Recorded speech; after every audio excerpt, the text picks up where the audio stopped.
ሰላም ሰላም፣ አታድርጊው ባክሽ። አይ አይ፣ አይሆንም አይሆንም፣ ሰላም አታድርጊው። ደሬ ደሬ፣ ምን ሆነሃል? የኔ ጌታ ምን ሆነሃል? ደሬ ምን ሆነህብኝ ነው? ሰላም ጤና ይስጥልኝ። ውድና የተከበራችሁ የኗ ሜዳ ቤተሰቦች እንዴት ናችሁ? ደህና ናችሁ ወይ?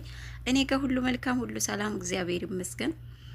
ዳጣ ድራማ ክፍል 7 ይዤላችሁ መጥቻለሁ። በክፍል 69 ላይ እንግዲህ ሰላምዬ መኪና ውስጥ አቶ ደረጀን አቁማ እየነገረችው ነበር። ምንድነው የነገረችው ካላችሁኝ፣ በመጨረሻ ያስታወስኳችሁ የልጁ አባት አንተ ነህ። ስለዚህ የኔ ጥፋት ብቻ አይደለም፣ እዚህ ጋር ያንተም ጥፋት ነው። የዳጣ ወንድም ያንተ ደግሞ ልጅህ ነው በማህፀን ያለው ብላ አርዴታው ነበር መርዶ ያህልና እንግዲህ አቶ ደረጀ እጅግ በጣም እውነት ለመናገር የእውነት እስኪ መስለኝ ድረስ ነው ይሄ ድራማ የሚያስተምረኝ ብዙ ነገር ነው የሚያስተምረውና ይህን ድራማ ሳየው የዛሬው በቃ ልቤን የእውነት ልቤን ነክቶት ነውና ብቻ በቻልኩት መጠን እንግዲህ ለእናንተም በሚገባችሁ መልኩ ለመተረክ ሞክራለሁኝ። ግን እጅግ በጣም ልብ ነው የሚነካው የዛሬው ክፍል ማለት ነው። አቶ ደረጀ እጅግ በጣም ነው የሚያሳዝነው።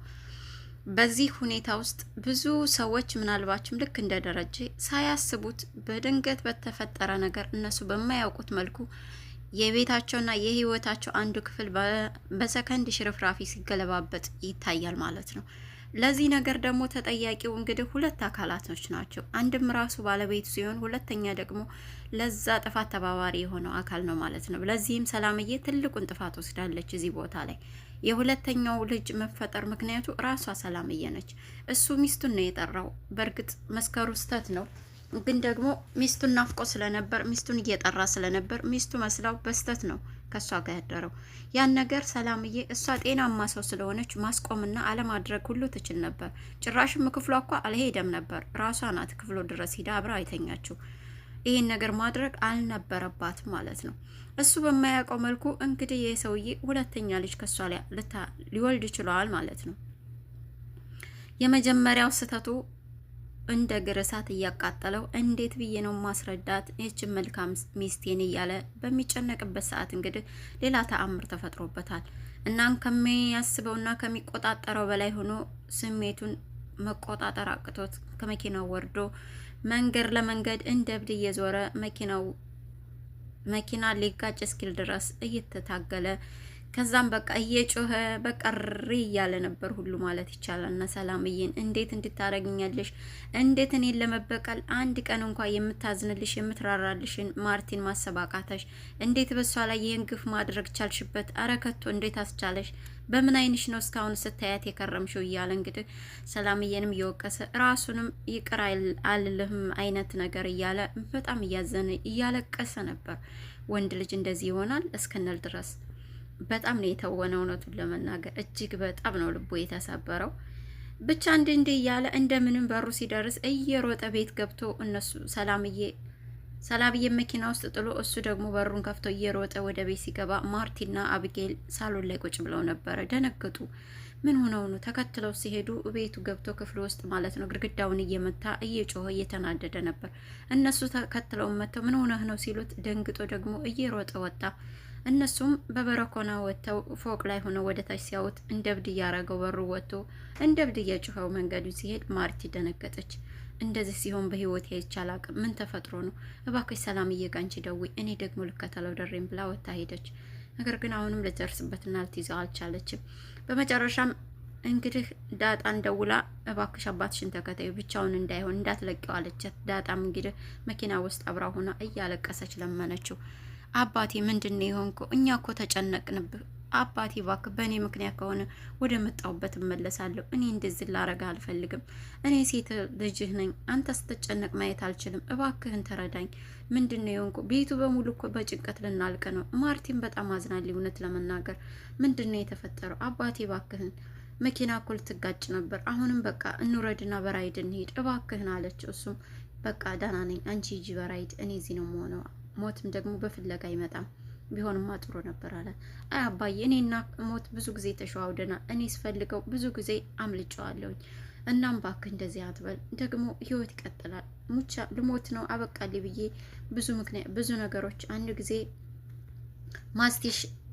ስቤ በደንብ ስቤ መንገድ እየሄድኩ መስሎኝ ገደል ውስጥ ገብቼ ልሞት ነበረ። ሌላ ጊዜ ደግሞ ከሲኖ ጋር ተጋጭቼ ልሞት ነበር። ይህም ሁሉ ግን እግዚአብሔር አሳልፎኛል። የማያልፍ የሚመስሉ ነገሮች ያልፋሉ። አባቴ ተረጋጋ፣ ነገሮች ይስተካከላሉ እባክህ። ሰላምዬ ደግሞ እኮ አክስቷ በጣም ጥሩ ሰው ነች፣ ሂዳ ልትወልድ ነው እያለች እየሄድን እንጠይቃታለን ደግሞ አይደል እያለችው ነበረ። እሱም እንደምንም ለመረጋጋት እየሞከረ ነበር። ብቻ እንዲህ እያለ ማርቲ ደግሞ ቤት ውስጥ በለቅሶ ቀውጠዋለች። ናታንም አይዞሽ እማዬ አይዞሽ ተረጋጊ፣ ምንም አይሆንም። ደግሞ ደሬ ጠንካራ ነው ማለት አባዬ ጠንካራ ነው፣ ነገሮችን ያስተካክላል እያላት ነበር። እሷም በህይወቴ እንደዚህ ሆኖ አይቼው አላውቅም፣ ለመጀመሪያ ጊዜ ነው። ምንም ነገር ተደባብቀን አናውቅም። ባይገርምህ ምግብ ሰው ቤት የበላነውን ሳይቀር ነው የምናወራው፣ የምንደባበቀው ነገር የለንም። አሁን ግን ሌላ ሰው ሆኖብኛል። ይሄ ነገር ምን ገጥሞት እንደሆነ ማወቅ አልቻልኩም፣ ግራ ገብቶኛል አለችው። ምናልባች በስራ ጉዳይ ይሆናል፣ እባክሽ እትዬ አትጨነቂ አንቺ አላት። ሁሉም ሰው ጋር ደውያለሁ፣ አባትም ጋር ሳይቀር፣ ነገር ግን ምንም የተፈጠረ የለም አሉ። ደሬ የከፋ ነገር ስለገጠመው እንጂ ይህን ያህል እንዲህ አይጨነቅም። የመጀመሪያ ነው። ብቻ ግራ ገብቶኛል ናታንዬ፣ ምን እንደማደርግ አላውቅም አለች። አይዞሽ ማዬ፣ ነገሮች ሁሉም ይስተካከላሉ። ደግሞ ችግሩን እግዚአብሔር ይፈታዋል። የሚጨንቃችሁ ወደ እኔ ጣሉት፣ ሸክማችሁ የከበዳችሁ ወደ እኔ ጣሉት ብሎ የለ እግዚአብሔር፣ ወደ እሱ እንጥለዋለን። ሁሉም ይስተካከላል አላ። እሺ እስኪ እንዳፍ ያርግልኝ አለችው። ደሬም ወደ ቤት መጥቷል። እንግዲህ በምታዩት መልኩ ለመተኛት ሞክሯል፣ ግን እንደ እየተኛ አይደለም። ውስጡ በእሳት እየነደደ ነው። ማርቲም ጨንቋት እባክህን ንገረኝ፣ ምንድነው የተፈጠረው? ውሃ እየሳቀረ እኮ እያለቀሰች ነው ዛሬ፣ እባክህን ንገረኝ አለችው። ውሃ ለቀሰች አለ። አዎ በውሃ ማልቀስ በጣም እጅግ በጣም ተገርሞ ደጋግሞ ሲጠይቃት፣ ግን የኔ መጨነቅ የኔ እንደዚህ መሆን አይታይም ማለት ነው? የሌሎችስ ልጆች ጭንቀት አይታይም? ውሃ ብቻ ነች እንዲያሰጋችው? እባክህን ንገረኝ፣ ምንድን ነው? ከመቼ ወዲህ ነው መደባበቅ የጀመርነው? ንገረኝ፣ ምንድን ነው የሆንከው አለችው። ደህና ነኝ፣ ምንም አልሆንኩ ማርትዬ፣ በራሴ መንገድ አስተካክለዋለሁ። እባክሽ ተይኝ፣ አሁን ደክሞኛል እንተኛ አላት። ከተኛህ ደስ ይለኛል። 2 ቀን እኮ አንተ ራሱ አልተኛህም፣ ግን ደግሞ የምተኛ አይመስልም።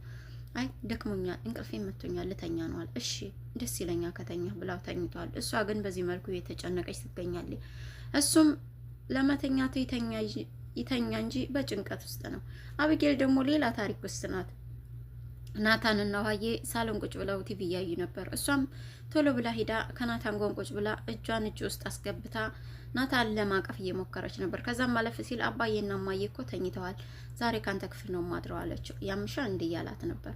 ውሃዬ አንቺ ክፍል እያለሽ ለምንድን ነው የምተኙ እያለቻት ነበረ። አንቺ ክፍልሽ ተኝ፣ ሂጂ ክፍልሽ ብይሸለ፣ እኔ ከሰፋት አትግቢ። ደግሞ ነገ አዲስ ሴት ትመጣለች፣ ማለትም ሰራተኛዋ። ምግባት ካልጣመ ወዲያው ነው የምናባረራት፣ ሁላችሁ አለቻቸው። ናታንም አዎ ነገ አዲስ ሰው ይመጣል፣ ውሃዬ ጥሩ ሰው ሁኝላት እሺ አላት። አብጌል እየተናደደች ነበር። እናም አባዬ ምን የሆነ ይመስልሃል ናታንዬ? እስኪ ንገረኝ ምንድን ነው አለችው። አላውቅም፣ የሆነ ከባድ ነገር የገጠመ ይመስላል፣ ብቻ ግን እኔ አላውቅም አለ። እኮ ምንድን ነው ያ ከባድ ነገር? ምን ይመስልሃል? እስኪ ገምት አለችው። ምንም አላውቅም፣ ከዚህ ሁሉ ለምን አባትሽን ሂደሽ በራስሽ አትጠይቂውም አላት። ከዛም ማለፍ ሲል ሰላምዬና ዳጣ ስለሌሉ ደስ ብሎኛል እና ሰላም ከዚህ ቤት እንደምትለቅ ስታውቅ ነው እንደ ሚስጥር የነገረችህ አለችው።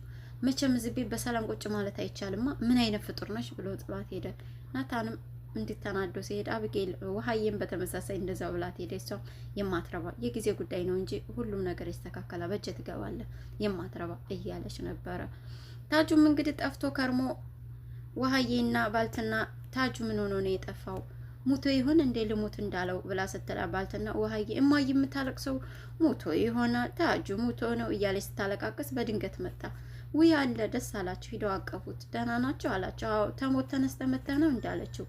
እሱም የሞተ ሰው ሊሞት ሲል ነው የሞተ ሆኖ የሚታየው። ወይኔ ልሞት ነው ማለት ነው እያለ ሊያለቃቅስ ሲል አብጌል ደህና ነች? እስኪ በመስኮት አንዴ ወታቴኝ ወይ ደግሞ ትደውልልኝ እባካችሁ ንገሯት እማዬ እያለቀሰች ነው ስትለው፣ ምን ሆነችብኝ እኔ አብጌል ምን ሆናብኝ ነው? አይ እሷ ደህና ናት አሉ። በቃ እንዴ ወታቴኝ ጥሩልኝ እያላቸው ነበረ። ብቻ እንዲህ እያለ የዛሬው ድራማ ሰላምዬንም አንቺንም ሆነ ዳጣ ከዚህ ቤት ውጡ ሂዱ አላት።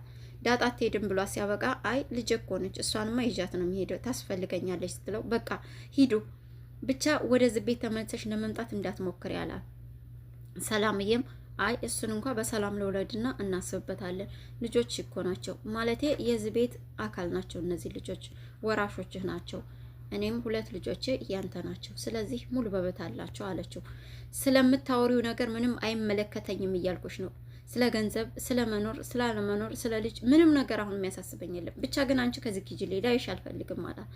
ሰላምዬም እሺ ዳጣዬን ይዣት ነው የሚሄደው ብለዋለች። ሰላምዬም ልትወልድ ሄዳለች። እንግዲህ በቀጣይ ክፍል ምን ሊሆን እንደሚችል በቀጣይ ይዤላችሁ የምመጣ ይሆናል። ማርትዬም በጣም ተጨንቃለች። እሱም ደግሞ ለመተኛት እንደመተኛት ብሏል። ግን በቅዠት ውስጥ ነው። ሰላም አታድርጊው እባክሽ ሰላምዬ አታድርጊው፣ እንዴት አስችሎሽ አደረግሽው? ተይ ሰላምዬ፣ አይሆንም አይሆንም ሰላምዬ እያለ በቅዠት ውስጥ እየተናገረ እንግዲህ ማርቲ መብራቱን አብርታ አይኑን እያየች እየቀሰቀሰችው ነበረ።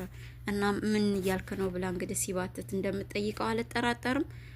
በሚቀጥለው ክፍል እንግዲህ ሰላምዬም ወልዳ